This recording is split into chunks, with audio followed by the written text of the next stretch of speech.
Bonjour à tous. Donc, on va faire cette présentation à trois, effectivement, avec ma collègue Anne Arnaudy et Guillaume Fournier, ainsi que moi-même, Daniel Herbora. Donc, on est là pour parler agent, on est là pour parler mémoire, on est surtout là pour parler intelligence artificielle. Et avant de démarrer, peut-être qu'on peut essayer de tomber d'accord sur ce que c'est que l'intelligence.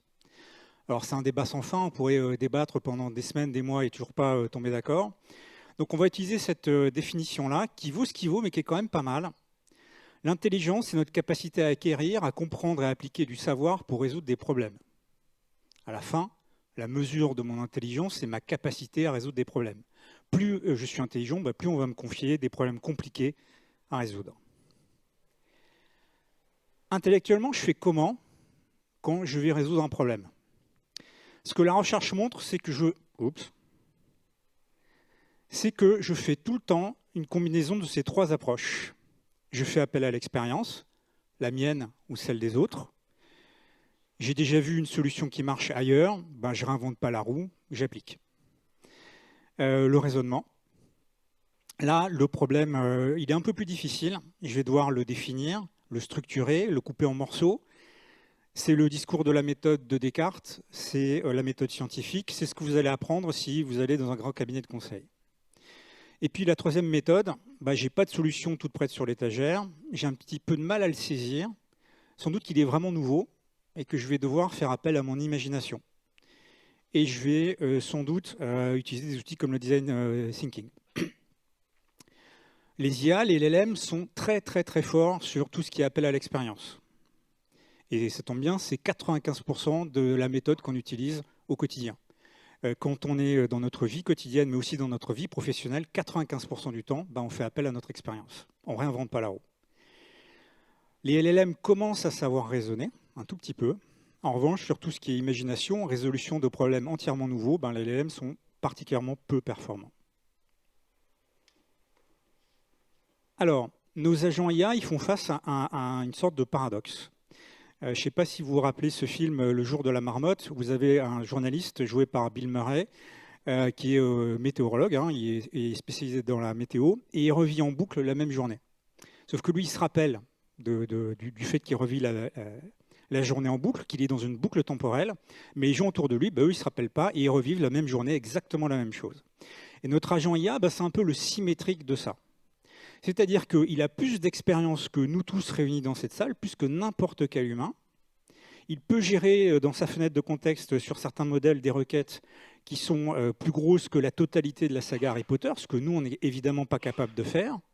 Mais il se comporte comme un new joiner tous les jours. Tous les jours, il redécouvre. Donc si la veille, il a parlé à Madame Michu et que Madame Michu revient le voir aujourd'hui, il ne se rappelle pas. Et il redémarre la conversation de zéro. Donc, on va faire cette présentation en trois parties. Un petit peu de théorie très rapide sur la mémoire. Ensuite, on va parler des impacts business. Et puis, on va parler un petit peu de l'aspect technique. Alors, la mémoire, on va la diviser en 4 gros morceaux. Et le framework que je vous présente, il n'est pas de nous, il a été popularisé notamment par les gens de LangChain. Le premier morceau, le premier bloc, c'est la mémoire de travail. C'est la mémoire immédiate. C'est celle que vous avez dans ChatGPT. Quand vous posez une question, il vous répond et que vous lui dites « est-ce que tu peux développer ?» Il se rappelle quand même de la suite de la conversation. Cette mémoire, c'est celle qu'on utilise donc tous les jours pour effectuer des tâches. Cette mémoire, elle est par essence très temporelle. On n'a pas envie de se rappeler de tout. Moi, je ne me rappelle pas de certaines tâches que j'ai fait hier. Je n'ai pas envie de me rappeler de tout, mais je n'ai pas envie de me rappeler de rien. Il y a peut-être des choses que j'ai vécues il y a une semaine, ou il y a un mois, ou il y a un an. J'aimerais bien m'en rappeler. J'aimerais bien m'en rappeler parce que c'est un exemple que je vais utiliser, c'est l'expérience que je vais construire. Et ça, c'est ce qu'on appelle la mémoire épisodique. La mémoire épisodique, ce sont des événements que j'ai vécus, que j'ai envie de conserver parce qu'ils vont m'être utiles plus tard. J'ai eu une tâche à effectuer, ça s'est bien passé, c'est bien de le savoir. C'est bien de savoir que si je réapplique la même méthode, ça fonctionne. Ça s'est mal passé, j'ai pris du feedback, c'est bien de s'en rappeler. Autre bloc, la mémoire dite sémantique. Ça, c'est tout le savoir que votre LLM a. Donc, votre LLM, quand il arrive, il a une mémoire sémantique gigantesque. Il peut vous parler de biologie moléculaire. C'est super intéressant. Moi, ça ne m'intéresse pas dans la banque. Donc, il arrive, il sait beaucoup de choses. C'est la mémoire sémantique. Maintenant, votre LLM, il ne sait rien sur votre environnement. il ne connaît pas vos org charts, il ne connaît pas votre charte graphique, il ne connaît pas votre code of conduct. Donc la mémoire sémantique, c'est tout ce que je vais mettre dans le LLM, tout le savoir que je vais lui mettre, que je veux qu'il ait en permanence pour lui permettre de faire son travail. Puis arrive un bloc qui est un peu compliqué, qui est la mémoire procédurale. Aucune procédure n'a vocation à être parfaitement exhaustive. Alors c'est peut-être pas vrai dans l'aéronautique, c'est peut-être pas vrai dans certains métiers, mais d'une manière générale, dans les services, nos procédures ne sont pas parfaitement exhaustives. Elles ne peuvent pas prévoir tous les cas. Et c'est normal. Un expert, ce que la recherche nous montre, c'est qu'un expert, quand on lui demande d'expliquer ce qu'il fait, il oublie jusqu'à 70% des tâches qu'il réalise. Peut-être qu'il va se focaliser un petit peu trop sur ce qui est simple. Généralement, c'est plutôt l'inverse. Il va se focaliser beaucoup sur ce qui est compliqué et qui, lui, l'embête beaucoup. Donc la mémoire procédurale, c'est tout ce que je rajoute à la procédure écrite pour me permettre de faire mon travail. Ces petites variations, ces petites subtilités qui font qu'avec telle contrepartie, dans tel cas, je fais un petit peu différemment. Ou alors, je complète un petit peu ma procédure. Alors, mon agent IA, qu'est-ce que je veux qu'il fasse? Je vais lui donner un input et je vais vouloir qu'il applique une procédure. Je vais vouloir qu'il applique des instructions. En fait, qu'est-ce que je veux qu'il ne fasse pas surtout? Ce que je veux qu'il ne fasse pas, c'est qu'il applique bêtement sur quelque chose qu'il ne connaît pas. C'est ça que je ne veux pas. C'est ce que je ne veux pas d'un collaborateur qui vient d'arriver. Tu n'es pas sûr d'avoir compris, tu appliques. C'est ça ce que je ne veux pas. Donc, mon agent, il va démarrer par aller regarder dans sa mémoire long terme. Est-ce que j'ai déjà vu un cas similaire? Oui, non. Au début, par essence, la réponse est non. Donc, je suis dans la terra incognita. Et mon agent IA ne va pas traiter la tâche. Il va laisser un humain la traiter. Il va comparer avec son propre résultat et il va dire est-ce que je serais arrivé, oui ou non. Si j'y suis arrivé une fois, 2 fois, 5 fois, 10 fois, je ne sais pas, je peux considérer à l'avenir, quand j'ai une tâche similaire, que je sais la traiter. Parce que mon expérience me prouve que l'application des instructions, donc un prompt zéro shot, zéro exemple, rien, fonctionne. Et j'ai la preuve que ça fonctionne. De temps en temps, l'application de la procédure, l'application des instructions, ça ne suffit pas. Et c'est ce qu'on fait dans la vraie vie, on se donne des exemples. Tu veux appliquer cette procédure, voilà des exemples qui ont fonctionné, recopie quelque part, refais la même chose. Donc je n'y suis pas arrivé avec l'application basique de mes instructions, je vais me constituer une bibliothèque d'exemples. Et je vais retester, jusqu'à ce que, quand je trouve un cas similaire, mes exemples sélectionnés me permettent d'obtenir le même résultat que celui qu'aurait obtenu un humain. Et donc là, c'est typiquement ma mémoire épisodique. De temps en temps, ça ne marche quand même pas. Là, on arrive dans la mémoire procédurale. Ça veut dire que ma procédure plus des exemples ne suffisent pas. Il y a des subtilités qui m'échappent. Là, je vais demander à mon agent de réfléchir un petit peu plus. Je vais faire appel à un modèle de raisonnement. Je vais donner les inputs, les outputs que j'ai obtenus, le prompt, la grande trousse que j'aurais dû obtenir, et puis je vais demander à mon modèle de raisonnement de réfléchir à ce qui aurait pu fonctionner différemment pour que justement j'obtienne le même résultat. Parfois, c'est juste changer de modèle. J'ai utilisé un modèle mini parce que ça avait l'air facile, je vais utiliser un modèle un peu plus sophistiqué, voire je vais utiliser un modèle de raisonnement. Ou alors, je vais réécrire un petit peu le prompt, je vais réécrire les instructions, je vais choisir peut-être de façon plus fine mes exemples, et je vais mettre à jour ma mémoire procédurale. Comme ça, à l'avenir, j'ai un cas, je l'ai déjà vu dans le passé, je sais que l'application de la procédure de base ne fonctionne pas, je sais que l'application de la procédure plus des exemples, ça ne fonctionne pas. Je sais en revanche que l'application de la procédure réécrite, ajustée, peut-être avec un nouveau modèle, là, ça fonctionne. Et parfois, ça ne fonctionne toujours pas. J'ai beau réécrire le prompt dans tous les sens, je n'y arrive pas. Donc là, je sais que je ne sais pas. Et ça, c'est ça ce qu'on veut d'un agent. Quand il ne sait pas, il n'improvise pas. Il est humble by design. Quand il a vu quelque chose, il essaie. S'il ne sait pas, il abandonne. Donc le framework qu'on vous montre, là, il est très largement inspiré des travaux de recherche d'une université chinoise qui a simulé le fonctionnement d'un hôpital virtuel. Donc l'idée, c'était qu'il y avait des symptômes qui étaient expliqués par un malade, et puis un médecin virtuel devait diagnostiquer la maladie. Avec cette mécanique-là, de j'essaie avec des exemples, j'essaie en revoyant la procédure, voire j'abandonne si je n'y arrive pas, eh bien, le modèle arrive à diagnostiquer correctement 93% des maladies et à dire dans 7% des cas, c'est trop compliqué, je vais passer la main à un vrai expert, j'ai passé la main à un médecin, j'ai passé la main à un humain. Alors, les challenges de la mémoire, il y en a plein, hein. On aurait pu faire 15h30 sur le sujet, ça aurait été compliqué. Mais voilà quelques challenges qui nous embêtent un petit peu. By design, on ne mémorise pas tout, mais c'est normal. Moi, je me fiche de savoir que Madame Michu, que j'ai rencontrée hier, porte des chaussettes oranges. Je vais immédiatement tracher cette information. Il y a en revanche des choses que j'ai envie de retenir parce qu'elles sont importantes. Donc, je vais devoir compresser ma mémoire. Qui dit compression, dit synthèse, dit mutilation quelque part. Ça veut dire que j'efface des choses. Si j'efface des choses, peut-être que je suis en train de mettre à la poubelle des choses que j'aurais dû garder. Ou alors peut-être que je suis en train de garder des choses qui sont au fond inutiles. Ensuite, de temps en temps, mon agent, les règles du jeu changent. La procédure évolue. Qu'est-ce que je fais de ma mémoire? Je mets tout à la poubelle et je redémarre de zéro? Qu'est-ce que je fais? Comment est-ce que j'update? Il y a des exemples que je vais devoir oublier, ils sont plus valables. Dans le passé, j'ai fait comme ça, aujourd'hui, ça ne fonctionne plus. Donc, comment est-ce que j'oublie? Et puis, le dernier challenge, qui est sans doute le plus embêtant de tous, qu'est-ce que je fais si j'ai des exemples qui sont faux? Qu'est-ce que je fais si dans ma mémoire, j'ai mis des exemples qui sont faux? Et j'ai entraîné mon agent, quelque part, à faire des choses fausses. Qu'est-ce que je fais si dans l'update de la mémoire procédurale, je lui dis, tu sais, ça marchera beaucoup mieux si tu arrêtes de faire tel contrôle. Tu m'étonnes. Là, je ne veux pas qu'il arrête de faire tel contrôle. Je veux qu'il dise, je n'y arrive pas. Donc une mémoire, ça peut s'empoisonner. Une mémoire, ça peut s'empoisonner. Et c'est sans doute un des challenges les plus pénibles qu'on va devoir gérer, c'est comment je gère l'empoisonnement de la mémoire.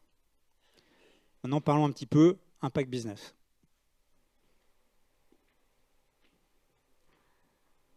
En juillet dernier, un rapport du MIT révélait que malgré des milliards investis dans l'IA générative, 95% des entreprises n'en tiraient aucun bénéfice mesurable. Pourquoi? C'est parce que la plupart des outils qui sont déployés en entreprise sont amnésiques. Ils ne retiennent ni le contexte, ni les préférences des utilisateurs, ni leur feedback. J'adore NotebookLM, qui me permet d'explorer les articles de journaux et les papiers de recherche et d'en faire des podcasts faciles à écouter. Replay Agent, qui permet de prototyper des sites web en quelques minutes. Mais à chaque nouveau contexte, à chaque nouvelle session, il faut tout réexpliquer. C'est frustrant. La bonne nouvelle, c'est que cette amnésie n'est pas une fatalité. Avec les systèmes agentiques dotés de mémoire, on change la donne. Quand l'agent se souvient qu'il apprend, qu'il agit avec vous dans le temps, on passe d'un outil amnésique à un partenaire persistant. Et pour créer ce partenaire, il faut 2 éléments, la personnalisation et l'autonomie. Alors la personnalisation, ce concept, il n'a rien de nouveau. Ça fait très longtemps que Amazon nous propose des articles à acheter, que Deezer ou Spotify génèrent des playlists adaptées à nos goûts. Avec la personnalisation des agents IA, ça consiste à retenir uniquement ce qui sert à améliorer la prochaine interaction, la rendre plus fluide, plus pertinente. Rien de plus. Et pour ça, on va utiliser 3 types de mémoire. D'abord, la mémoire déclarative, ce que l'utilisateur dit de lui-même, son rôle, ses préférences, ses règles de travail. CloudSkill d'Anthropic permet de créer des dossiers où l'utilisateur va mettre des instructions, des scripts, des modèles de documents. Ainsi, Claude va être en mesure de savoir comment l'utilisateur aime travailler et l'appliquer. Le deuxième type de mémoire, c'est l'historique des interactions. C'est le principe de ChatGPT Pulse qui va générer tous les matins une synthèse des informations basée sur les échanges passés et sur les feedbacks qu'on aura fournis dans ChatGPT. Enfin, la mémoire de ce que l'utilisateur aura produit. Les images de cette présentation ont été créées par Daniel sur Midjourney. Son mood board permet de mettre en mémoire ses choix esthétiques. Il connaît son univers virtuel, sa signature. Il la persiste. Mais pour que la personnalisation inspire confiance, il faut qu'elle respecte 3 règles. La pertinence, on ne retient que ce qui est utile pour améliorer l'expérience utilisateur. La transparence, l'agent doit expliquer pourquoi il agit ainsi. Et le contrôle, l'utilisateur doit être maître de ses données, pouvoir voir ce qui a été enregistré en mémoire, pouvoir le corriger si c'est obsolète et le supprimer au besoin. Au fur et à mesure des interactions, l'utilisateur va éduquer son agent. Et plus l'agent apprend, plus il va être difficile à remplacer. Ça crée un fossé concurrentiel, un moat. Le quitter, c'est tout recommencer de zéro. Le deuxième pilier, c'est l'autonomie fonctionnelle. Dans les organisations, la plupart des processus ne se résument pas à une simple action. Ça s'étale dans le temps. Ça nécessite des validations, des délais incompressibles. Il y a des dépendances. Un agent doté de mémoire va savoir exactement à quelle étape du process on est. Il va savoir quelles sont les étapes qui ont été validées, qu'est-ce qui est en attente, et la suite logique. Et surtout, il va apprendre de ses erreurs. Comme un collaborateur qui apprend son métier, il va analyser ses échecs, en tirer des règles et les réutiliser dans des contextes similaires. C'est de l'auto-amélioration en continu.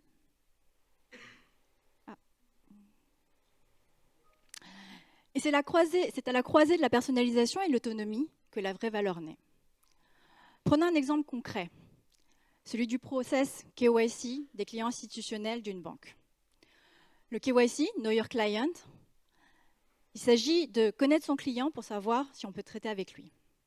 C'est un processus long qui peut durer plusieurs semaines, voire plusieurs mois, qui nécessite l'intervention de plusieurs acteurs. Il faut collecter de nombreux documents pour faire la due diligence et les analyser.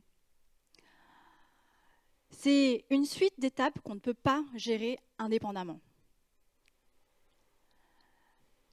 Et un agent doté de mémoire va savoir quelles sont les étapes qui ont été validées, quels sont les documents qui sont en attente et qu'il faut relancer auprès du client. Et il va savoir même pouvoir anticiper en indiquant, en signalant les documents qui vont bientôt expirer. Et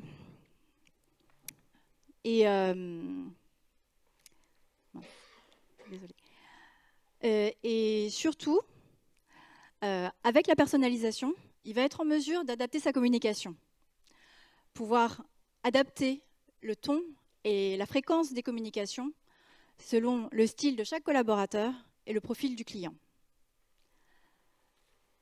Et surtout, ce qu'il va faire aussi au fil du temps, c'est créer une mémoire institutionnelle sur chaque client, un actif stratégique unique.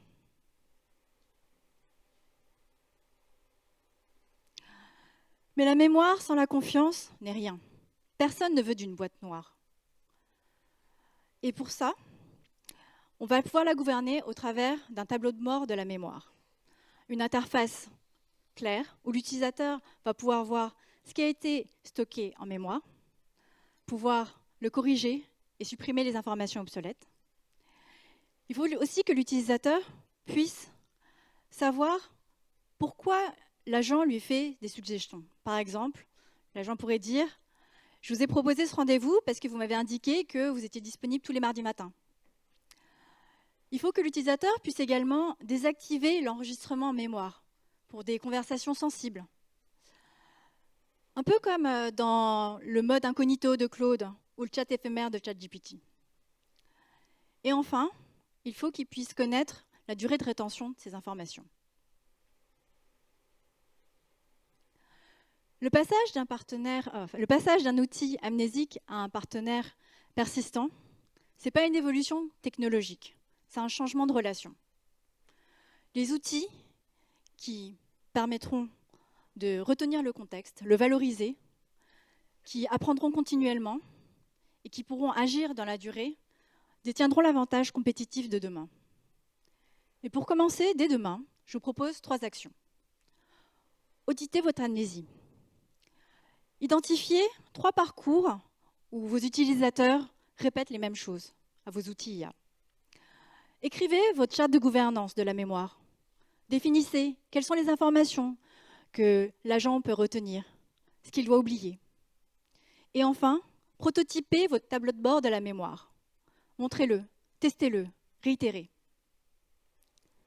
Je vais maintenant passer la parole à Guillaume, qui va vous parler des aspects plus techniques. Merci. On va maintenant ouvrir le capot de cette mémoire, voir comment on peut l'implémenter et les challenges que ça pose. Avant de rentrer directement dans les différents patterns de mémoire, je vais vous reparler de context engineering. Donc, un LLM, grosso modo, c'est inerte, on lui passe un prompt, il nous génère son texte. Et le prompt, on en a longuement parlé ces derniers mois, ces dernières années. Il y a eu toute la partie de prompt engineering, comment le structurer. Quand on parle de context engineering, on va plutôt parler de qu'est-ce qu'on va mettre comme contexte utilisateur, comme information, pour que l'agent puisse effectuer une tâche. Donc parmi ce contexte, on va retrouver donc, effectivement la mission et la tâche que l'agent doit résoudre, notre agent LLM. On va retrouver l'entrée de l'utilisateur, donc ça peut être une conversation de chat, ça peut être aussi un document si on veut extraire des informations. Et on va retrouver aussi des exemples pour que le LLM puisse résoudre sa tâche et les outils que le LLM va pouvoir demander à utiliser. Donc ces éléments, tous ces éléments, c'est ce qu'on appelle aujourd'hui context engineering. Il y a eu beaucoup de publications sur le sujet. Et la mémoire, en fait, elle va intervenir pour sélectionner les meilleurs éléments à mettre dans ce contexte et ne pas avoir un contexte finalement figé, construit par procédure, mais qui ne s'adapte pas d'itération en itération avec notre agent. Donc maintenant que ceci est posé, on a défini précédemment nos quatre piliers de la mémoire. Voyons comment on peut les implémenter finalement d'un point de vue assez concret avec des outils finalement qu'on manipule déjà quand on interagit avec des LLM. Donc la première mémoire, la mémoire de travail, elle, on la remplit généralement intégration directe au niveau du prompt ou avec un protocole un peu standardisé parce que les LLM, comme ils manipulent aussi beaucoup de code, aiment bien qu'on standardise leurs informations en entrée. Et cette mémoire, finalement, va regrouper les interactions précédentes. Donc on va voir, par exemple, les 10 derniers messages de notre conversation. On peut avoir le raisonnement qui s'est fait à l'étape d'avant si on a une chaîne de tâches d'agents. Donc ça, c'est notre première mémoire, la mémoire de travail. La seconde, la procédurale. Donc elle, on veut lui intégrer la bonne procédure. Donc je vais illustrer ça avec un exemple. J'ai un agent qui va lire des documents qui viennent de différents clients. Peut-être que mes clients utilisent différents patterns de documents. Je vais écrire peut-être une procédure pour lire le document de chaque client. Donc ici, il faut que j'ai un système qui permet d'aller sélectionner la bonne procédure par rapport à un état de mon agent. Donc mon agent aura précédemment identifié que je suis en train de traiter un document du client A au client B. Je vais aller sélectionner la bonne procédure et l'intégrer directement à mon prompt. Et ici, pour que cette mémoire marche, ce qu'il va surtout falloir, c'est la bonne procédure, la bonne boucle de feedback pour qu'on puisse ensuite enrichir nos procédures, les revoir avec l'aide d'un LLM pour qu'on puisse ensuite améliorer de manière continue sur cette procédure ou trouver de nouvelles procédures sur un client qui n'aurait pas été traité précédemment. Le troisième type de mémoire, la sémantique, donc elle, là, implémentation plus classique, c'est notre base de connaissances. Donc aujourd'hui, on a parlé ces 2 dernières années énormément de RAG. Donc aujourd'hui, beaucoup d'acteurs ont un outil de RAG dans lequel on a mis nos connaissances d'entreprise. Cet outil de RAG, maintenant, il faut le connecter à l'agent. Pour que l'agent, dynamiquement, par rapport à la tâche qui lui a été donnée, au contexte qu'il a en entrée, puisse aller lui-même, et pas l'utilisateur, questionner ce RAG et intégrer la réponse dans le contexte qu'on va passer à l'agent pour résoudre la tâche, et lui donner ainsi plus d'informations pour résoudre cette tâche. Le dernier type de mémoire, la mémoire épisodique, qui est finalement la plus importante parce qu'elle va vraiment être la composante d'apprentissage de nos agents. Elle va être basée sur le mécanisme de few-shot learning. Donc ce mécanisme de few-shot learning, en fait, il vise à intégrer des exemples dans notre prompt qu'on va passer au LLM. Aujourd'hui, on le fait souvent de manière assez statique. Donc je construis un contexte d'agent, je vais lui mettre des exemples dans sa procédure, et il va suivre ces exemples pour résoudre les tâches. Maintenant, quand je veux l'intégrer en termes de mémoire, je voudrais plutôt intégrer des exemples proches de la tâche que j'ai à résoudre. Donc pareil, si je traite des informations qui viennent de 2 clients, si je suis sur le client A, je voudrais plutôt avoir des exemples qui viennent de cas résolus précédemment avec ce même client, plutôt que d'aller chercher des cas sur un autre client. C'est un mécanisme finalement qui est assez proche de l'active learning qu'on a beaucoup utilisé quand on a fait du machine learning classique. Et aujourd'hui, avec la GenAI, il ne faut pas non plus que nous, on oublie ce qu'on a fait précédemment avec des algorithmes plus classiques. Donc on va, encore une fois, avoir une boucle de feedback qui va permettre de récolter des exemples qui ont marché et qui ont été vérifiés par un utilisateur réel final qui a donné son feedback. Donc ces exemples à noter, notre ground truth va constituer le contenu de la mémoire. Et ensuite, par similarité, on va aller rechercher des exemples similaires au cas que je suis en train de traiter.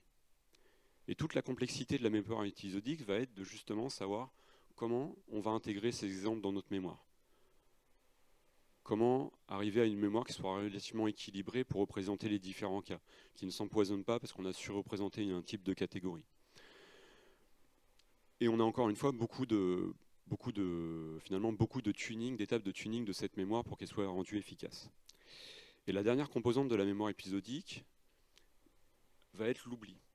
Donc sur l'oubli, si j'accumule toujours finalement les mêmes exemples, je vais vraiment saturer cette mémoire avec des exemples qui sont très similaires. Et après, on va avoir du mal à chercher d'autres types d'exemples. Donc là, encore une fois, dans les implémentations qu'on trouve aujourd'hui, on va trouver des mécanismes finalement similaires à ce qu'on fait nous, humains. On va dire, bah voilà, en fonction du temps, on va baisser l'importance de certains épisodes de notre mémoire. Et on va avoir tendance à les oublier. Après, on peut les réactiver. Si un épisode est souvent sélectionné, on va réaugmenter son poids pour qu'il reste qu'il reste persistant.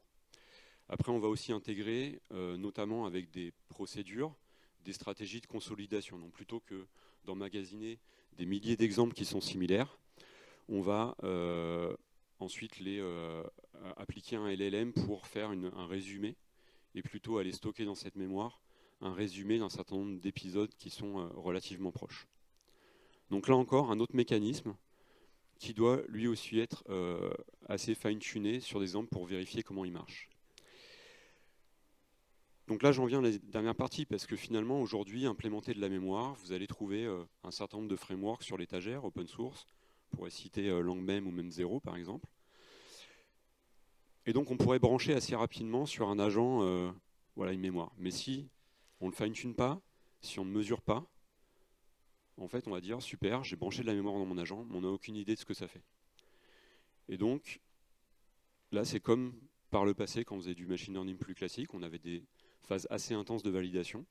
Bah ici, une fois de plus, il va falloir valider, et encore valider de manière rigoureuse. Donc, choisir nos métriques de machine learning, nos métriques business, pour savoir ce qu'on veut améliorer. On peut faire deux types d'évaluation. On va faire une évaluation assez statique. Donc, j'ai choisi une mémoire pré-remplie, et je vais comparer ce qui se passe avec ou sans cette mémoire, pour prouver qu'elle a un impact sur mon apprentissage. On veut aussi derrière valider ce qui se passe dans le temps. Parce que mon agent, quand il démarre, effectivement, il arrive, c'est le jour 0. Il n'a pas encore, aujourd'hui, sa mémoire n'a pas été renseignée. On se retrouve sur une problématique similaire des systèmes de recommandation. L'utilisateur n'a pas donné ses préférences. Comment j'apprends de 0 ?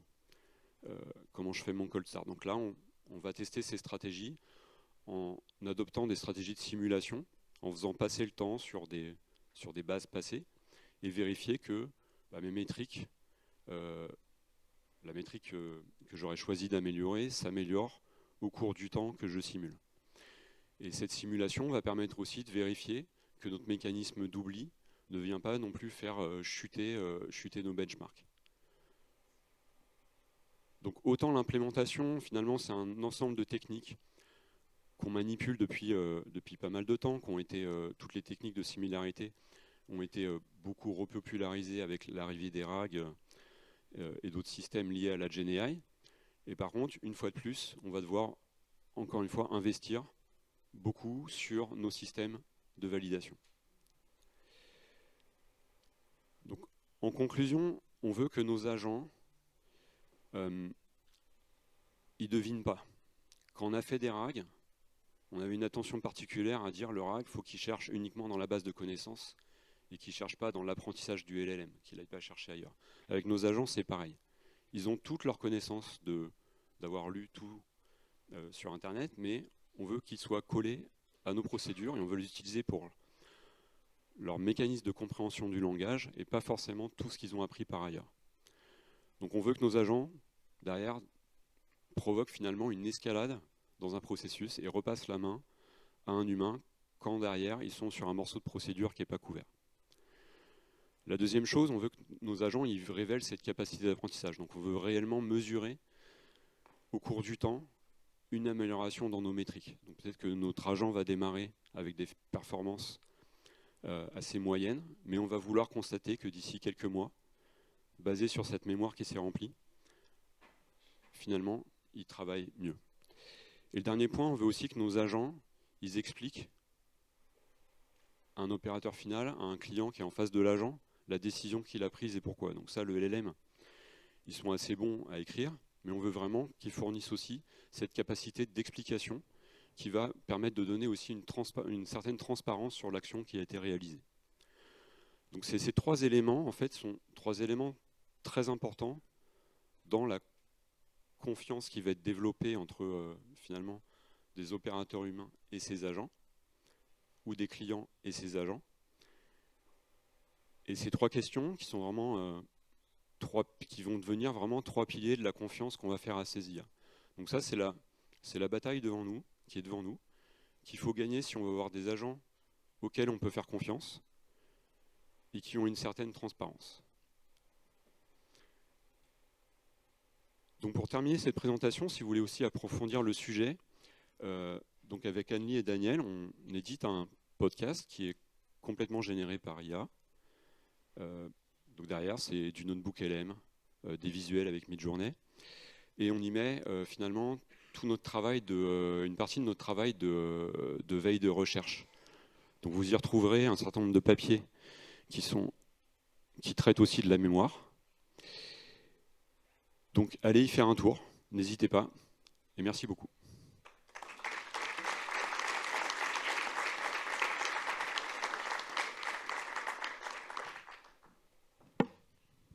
Merci beaucoup pour le témoignage très inspirant.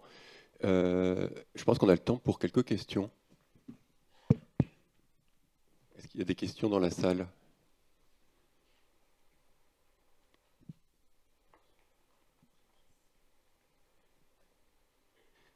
Alors moi, je vais avoir ma première question. Il y en a une mal levée là-bas ? Ah, je n'ai pas vu. Pardon. Moi, j'en profite à chaque fois. Sur quel type de cas d'usage concret vous avez pu appliquer toutes ces réflexions autour de la mémorisation ? Pour quels usages concrets vous avez eu d'abord ces besoins de pousser aussi loin ces raisonnements sur la gestion de la mémoire, qui sont assez exceptionnels, et comment vous les avez appliqués concrètement ? Clairement, la lecture de mail. Donc vous envoyez un mail à un client, il vous répond, il a sa façon de répondre, il a son jargon.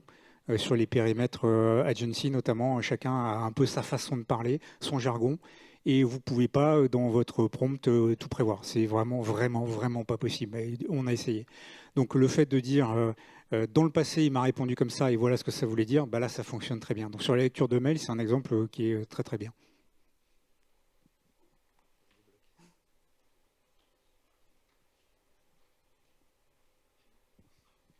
Bonjour, Jean-Baptiste Ratier de Safran. Vous avez identifié tout à l'heure qu'il y a 4 niveaux, le prompt simple, le prompt avec des exemples, le prompt plus fin et avec des raisonnements, des procédures. Et le 4e niveau, vous dites, l'agent doit dire « je ne sais pas ». Le problème, c'est que tous les LLM aujourd'hui sont entraînés sur des... il y a eu un papier là-dessus, ils sont entraînés pour ne jamais dire « je ne sais pas ». Et comment on arrive donc à détourner ça à l'intérieur de l'agent ? Alors on ne va pas lui demander s'il sait ou s'il ne sait pas, on va lui demander de produire le résultat et on va le comparer. Et il est juste ou il est faux. S'il est faux, ça veut dire qu'il ne sait pas. Donc on lui demande de réécrire la procédure, de prendre de meilleurs exemples, de changer de modèle. À la fin, il doit lire un email. Il doit lire bleu. Il a écrit vert. Il ne sait pas. Et même s'il me dit oui, je suis sûr que c'est vert, en vrai, ça veut dire qu'il ne sait pas. Donc on le force, on constate, c'est un fait. Il ne sait pas.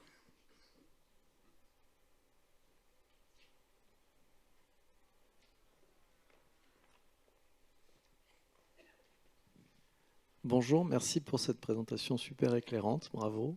J'ai une question sur le risque d'enfermement avec ces agents, c'est-à-dire qu'à un moment donné, est-ce que ça risque pas, finalement, par cette hyper-personnalisation, de nous amener dans des bulles, un peu comme on l'a avec les réseaux sociaux? Est-ce que vous avez travaillé là-dessus? Alors oui, vous avez raison. Hein. La réponse, je ne l'ai pas, mais oui, c'est un vrai risque. Ouais. C'est un vrai risque que ça commence à tourner un petit peu en boucle, que Guillaume en a un petit peu parlé. Qu'est-ce que j'oublie? Qu'est-ce que je mets à la poubelle? Donc oui, c'est un vrai risque. Et la solution, moi, je ne sais pas si on l'a. Si, Guillaume, peut-être. Non, j'ai pas de solution, mais après, après, on est dans un contexte aussi un peu différent qu'un réseau social, parce que si on construit un agent qui répond à des emails sur un back-office, au final, on a envie d'être efficace, et peut-être que là, d'être enfermé et collé à la procédure, c'est moins un problème que d'être enfermé dans une bulle de recommandation, quoi.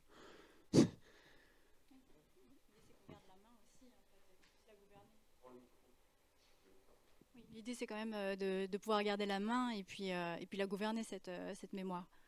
Donc, On va arrêter là pour les questions parce qu'on est un petit peu time out. Je vous propose, Daniel, Guillaume et Annie, de rester avec moi parce qu'en